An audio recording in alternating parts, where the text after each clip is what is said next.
Hey everyone, so I kind of wanted you to see kind of what we do for when we process milk. So we get it in this bucket, and then I just pour it through a milk filter that I have a whole bunch of the milk filters that we purchased, which catches anything that might be in her milk, and as you can see, it's perfectly clear. There's nothing in her milk. So that's kind of what we do, is we just strain it. Tell me when. Have you pressed start? You wait, try it. No, I hadn't pressed it. Oh, I guess I have. Okay. So when we get the milk with the milk straining, I always rinse this. It's already hot. I've already been had it on hot. I rinse it with hot water, and we just put that in the dishwasher. I'll put that in the dishwasher in a minute. But I'm just gonna go on and rinse it out just so you can kind of see. We've got hot water. So for the bucket, I always soak the sponge in Clorox solution. I wring it out, and I put Dawn antibacterial soap on it. And I always keep the hot water on. It's very hot. And she kicks, so she gets mud on the side of the bucket sometimes. She doesn't always kick, but these summer flies, they really agitate her, agitate us too. So I wash the outside of the bucket really good first.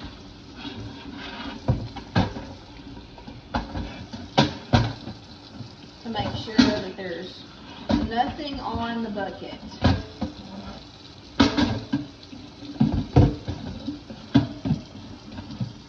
I'll wash the bottom, and then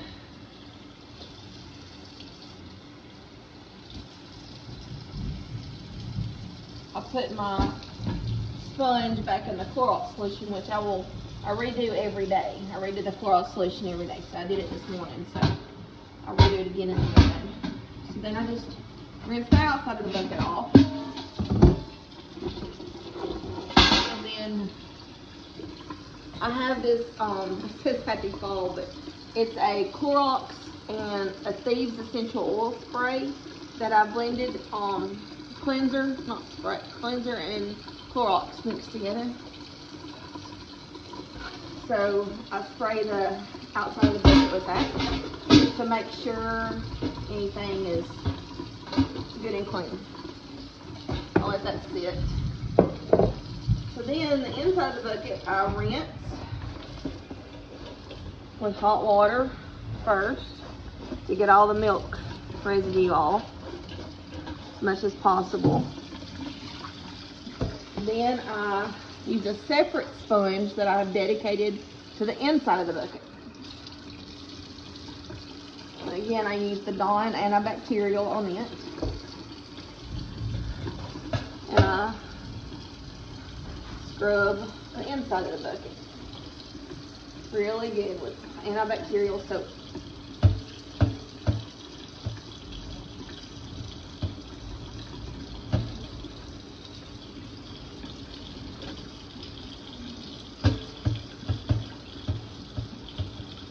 And I always start with a clean sink. I never have anything in my sink when I start doing my milk. So it's always clean and sanitized. I use Clorox wipes. I'll show you that. Grab those. I use Clorox disinfecting wipes or Lysol, whatever I can find at the time, to sanitize my milk bucket. I'll give that a good rinse. I'll stick it there for now. And then I rinse this with hot water. I can't put my hands under it very long. It's very hot. And then I rinse the sides slowly to rinse all the fleshy. Patrick's recording, so he sneezed accidentally.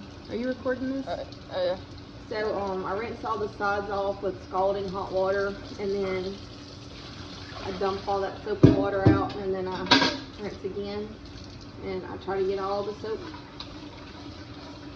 off.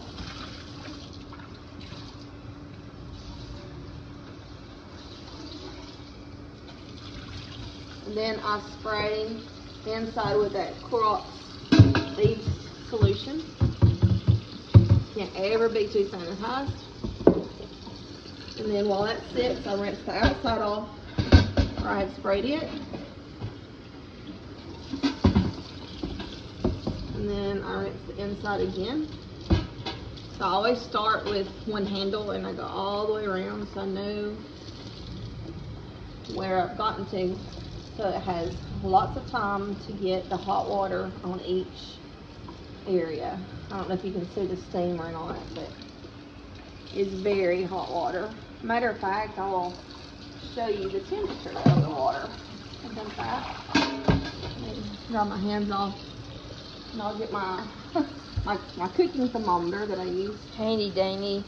Handy dandy, that's right. And I will try to register the temperature of my water.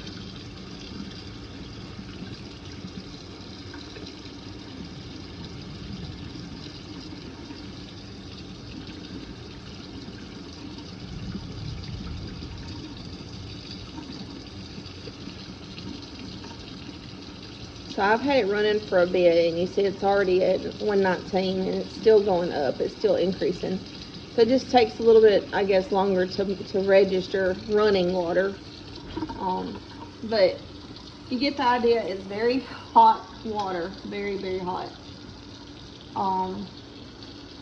Turn it off. So that's what we do, and then once we get it all rinsed out, then we turn it upside down on a clean towel to dry so that the inside can drip dry and it's all nice and clean. And so, Twin, you can even see yourself. Yeah, kinda. Alright, you can cut it off.